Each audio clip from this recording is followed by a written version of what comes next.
Assalamualaikum warahmatullahi wabarakatuh, Ustadz. Waalaikumsalam. Afwan, tapi ini di luar tema.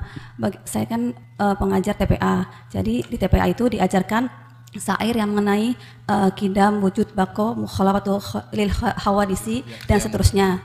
Gimana Ustadz? Apakah saya ikut mengajarkan atau tidak? Nggak usah. Nggak usah. Terus bagaimana saya menyampaikan kepada guru tersebut? Suruh hafal aja Asmaul Husna. Ada Asmaul Husna yang agak dinasyidkan, enggak apa-apa. Ada Asmaul Husna yang dinasyidkan. Kalau kita suruh hafal ya enggak jadi masalah. Anak biar tahu nama-nama Allah yang terindah. Suatu saat bermanfaat bagi mereka tatkala dijelaskan makna dari nama-nama tersebut. Sekarang mereka cukup menghafal. Susah apa qiyamuhu bi nafsi mukhalafatul hawadits. Nanti masuk dalam masalah-masalah itu ibaratnya ahli kalam. Ya, mukhalafatul hawadits itu ibaratnya ahli kalam. Ya. Wujud kidam baqa itu ibaratnya ahli kalam. Assalamualaikum warahmatullahi wabarakatuh. A'udzubillah, bismillah, alhamdulillah. Allahumma sholli ala sayyidina Muhammad wa ala ali sayyidina Muhammad. Para dulur yang dimuliakan Allah Subhanahu wa taala, mudah-mudahan kita semua selalu dalam lindungan Allah Subhanahu wa taala. Para dulur, di situ kita melihat Ustadz Firanda Andirja dengan gamblang, dengan terang-terangan menolak orang-orang yang mempelajari sifat 20. Padahal yang kita ketahui selama ini, sifat 20 atau biasa disebut itu aqaidul iman, dipelajari oleh santri-santri ahli sunnah wal jamaah. Dari dulu orang tua kita mengajarkan kepada kita sifat 20. Dari dulu ulama kita mengajarkan kepada kita sifat 20. Tapi kenapa baru-baru ini golongan-golongan Wahabi melarang orang untuk belajar sifat 20 dengan alasan bahwa sifat 20 itu adalah ahli kalam. Sifat 20 itu bukan dari Allah. Sifat 20 itu bukan dari Al-Quran. Mereka belum mengetahui apa isinya sifat 20, tapi sudah melarang terlebih dahulu. Mereka tidak tahu isi dari sifat 20, tapi mereka sudah menolak terlebih dahulu. Itu kan aneh para dulur.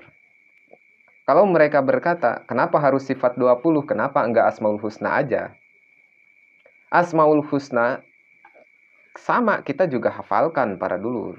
Dari dulu orang tua kita mengajarkan kita sifat 20 Asmaul Husna. Kenapa para Wahabi itu sangat takut dengan sifat 20? Ada apa dengan sifat 20? Apakah kita yang membatasi sifat-sifat Allah? Tidak.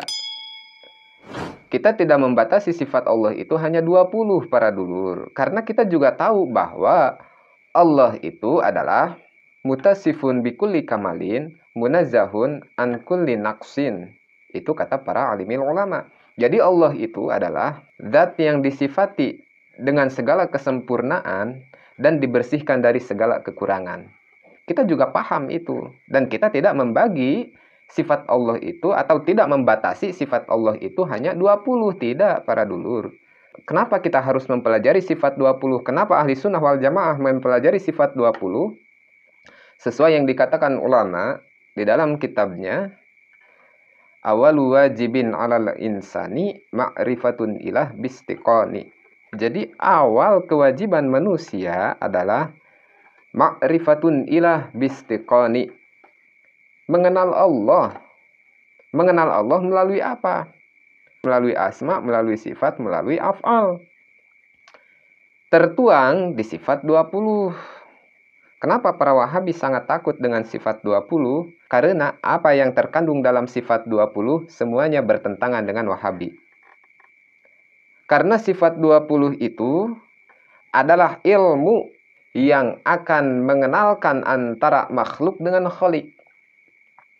Yang terkandung dalam sifat 20 tidak terlepas dari dalil-dalil Al-Quran dan hadis. Dan sifat 20 ini adalah dalil untuk menolak paham-paham ateis.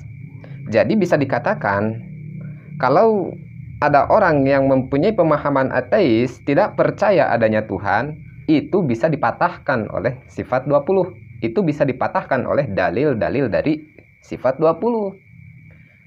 Contohnya sifat wujud. Sifat wujud itu kan artinya ada Allah. Kalau kalian tidak percaya dengan sifat wujud, berarti sama saja kalian tidak percaya dengan adanya Allah. Para Wahabi tidak menerima sifat 20, bahkan menolak mentah-mentah sifat 20, berarti para Wahabi menolak dengan sifat wujud. Artinya apa? Adanya Allah. Mana dalilnya dari sifat 20? Lihat kita di dalam Al-Quran. Allahul ladzi khalaqas samawati wal arda ma bainahuma. Jadi Allah yang menciptakan seluruh langit dan bumi serta isinya. Allah mempunyai sifat qidam. Qidam itu kan awal, yang tidak ada permulaannya. Jadi kalau Wahabi, siapapun itu yang menolak sifat qidamnya Allah, yang tidak percaya sifat qidamnya Allah, berarti dia sudah menolak adanya Allah yang awal, yang tidak ada permulaannya dan tidak ada akhirnya. Jadi kalau kita lihat pernyataan Wahabi ini yang menyalahkan sifat 20, yang menolak sifat 20, sebenarnya keyakinannya gimana sih? Jadi di sini kita bisa melihat para dulur. Kenapa Wahabi sangat menolak sifat 20, tidak menerima sifat 20? Karena apa yang ada di dalam kandungan sifat 20 itu berlawanan dengan apa yang mereka yakini. Contoh, mereka meyakini bahwa Allah itu bersemayam di atas aras. Sementara kita ahli sunnah wal jamaah yang mempelajari sifat 20, meyakini bahwa Allah itu qiyamuhu binafsihi. Allah itu berdiri dengan sendirinya.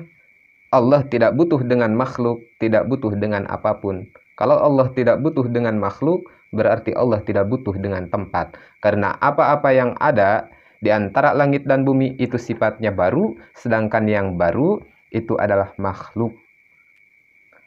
Mereka meyakini bahwa Allah berada di atas aras, sementara kita meyakini melalui sifat 20.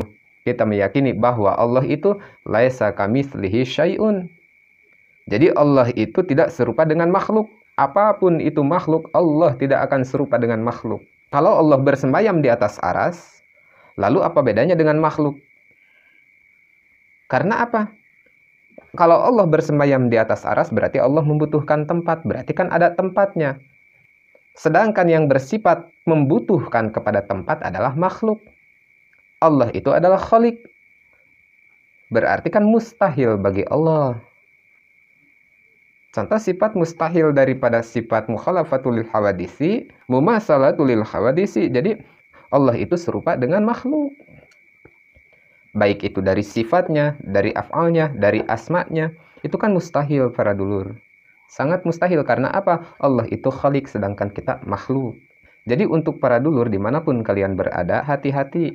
Hati-hati ya. Ingat, sifat 20 adalah akidah ahli sunnah wal jamaah yang sudah diwariskan dari ulama-ulama terdahulu kita.